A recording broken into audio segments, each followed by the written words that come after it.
미국의 고용이 대폭 하향 조정된 영향으로 미국채 10년물 금리와 환율이 크게 낮아졌습니다. 올 들어 미국의 관세 수입이 지난해의 2배에 이르고 있는 가운데 트럼프 미국 대통령은 관세 수입 일부를 중산층과 저소득층에게 환급할 수 있다고 말했습니다. 매파 성향 연준 이사가 사임한 자리에도 며칠 안에 후보를 발표하겠다고 밝히며 금융 완화에 대한 기대감을 키우고 있습니다. 네, 증권부 정원우 기자와 알아보겠습니다. 정 기자. 네. 굉장히 이례적입니다. 여기 전님 앵커가 여기 나와 있습니다. 네, 이번에 나온 미국 고용 보고서 참 충격적이었습니다. 네, 고용 보고서 하면은 실업률과 비농업 고용자 수 증가폭을 이제 주목해서 보는데요. 실업률 같은 경우는 4.2%, 사실 뭐 올라갈 것이라는 예상이 있었기 때문에 시장에서 좀 대비해왔던 측면이 있고요.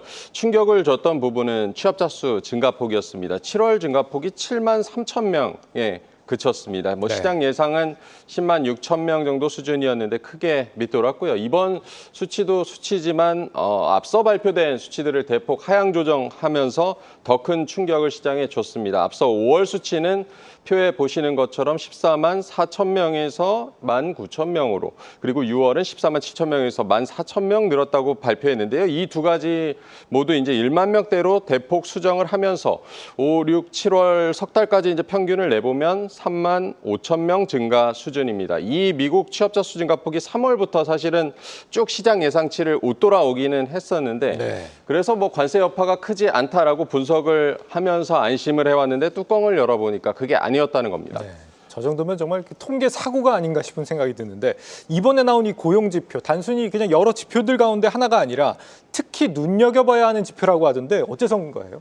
딱 지금으로부터 이제 1년 전입니다. 기억하시겠지만 작년에 이제 8월 초 증시가 대폭락을 경험을 했고 당시 트리거가 됐던 것이 바로 고용 지표였습니다. 실업률이었는데요. 네. 작년 상황을 좀 복기를 해보겠는데 당시 이제 미국의 경기 침체 우려가 계속 나왔었고요. 8월 초에 발표됐던 7월 실업률이 갑자기 4.3%로 뛰면서 시장에 충격을 줬습니다. 당시 시장 예상이 4.1%였는데 0.2%포인트 수준으로 높게 나왔던 거고요. 취업자 수 증가폭도 시장 예상치 17만 명에 못 미친 11만 명대에 그치면서 증시 폭락으로 이어졌습니다. 작년에 또 증시 폭락 때 또 주목했던 것이 제조업 경기이기도 하는데요. 지난주 나온 미국의 ISM 제조업 PMI도 예상치를 다소 크게 밑돌면서 작년 증시 폭락 때와 좀 비슷한 상황이 조성이 되고 있습니다. 제조업 PMI 역시 작년 상황 복귀해보면 7월 ISM 제조업 PMI가 고용지표 발표 전에 46.8포인트까지 시장 예상치를 크게 밑돌면서 경기 침체 우려가 있었던 것이고요.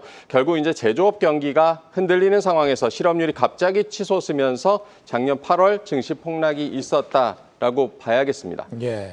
결국 이 관세 불확실성이 기업들의 고용을 위축시키고 있다 이렇게 볼 수 있을 것 같은데 트럼프 대통령도 이번 결과로 상당히 좀 난처해졌겠습니다. 네, 트럼프 대통령 어쨌든 난처한 지표들이 공개된 것은 분명합니다. 지난 주말 사이에 이제 자신에게 쏟아지는 비난의 화살을 곧바로 고용 통계를 작성한 노동부에 겨눴는데요. 트럼프 대통령 SNS를 좀 보시겠는데 에리카 맥앤타퍼 노동통계국 국장을 거론하면서 대선 전에도 이런 일자리 부풀리기가 있었고 이게 바이든을 도와줬다는 것이었고요. 이번 수치 조정을 사기라면서 그녀가 해고됐다는 점을 강조를 했습니다. 관세 여파가 지표로 나타나고 있다는 비판을 사전에 이제 차단하기 위한 것이라고 봐야겠습니다.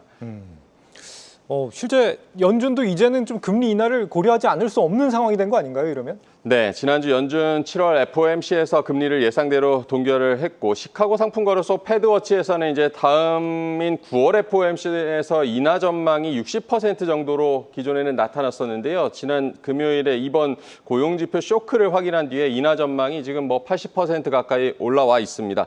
연말까지로 좀 시야를 넓혀보면 12월에는 3.5에서 3.75% 수준을 예상하고 있는데 지금이 4.25에서 4.50%니까 세 차례 금리 인하 전망이 지금 반영이 돼 있다고 봐야겠고 앞서 작년 얘기를 했었는데 작년에도 이제 고용 지표가 급격하게 식으면서 9월 빅컷이 단행이 됐었습니다. 이번에도 시장에서는 서서히 작년처럼 9월 빅컷 얘기도 나오고 있습니다.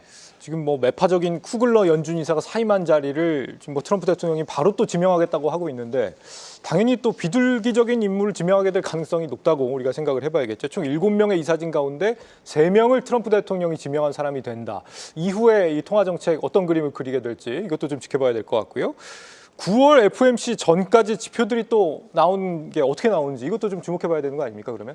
네, 그렇습니다. 지금 블룸버그에서는 배드 뉴스 is 배드 뉴스, 그러니까 경기 침체로 인한 금리 인하는 부정적일 것이라는 전망을 내놓기도 했는데요. 일단 경기 지표에 대한 민감도가 상당히 높아져 있는 상황이긴 합니다. 우리 시간으로 내일 밤에 나올 미국의 ISM 서비스 PMI가 경기 냉각 우려를 좀 되돌릴지 지켜볼 대목이고요. 시장 예상은 전달보다 오른 51.5%, 50을 넘으면 이제 확장으로 판단을 하는데 확장을 기대하고 있는데 만약 기대에 못 미칠 경우 충격이 불가피할 것으로 보입니다. 또 지금 고용 지표에 관심이 쏠리고 있기 때문에 목요일 밤에 나올 주간 신규 실업수당 청구 건수도 주목해서 보셔야겠습니다.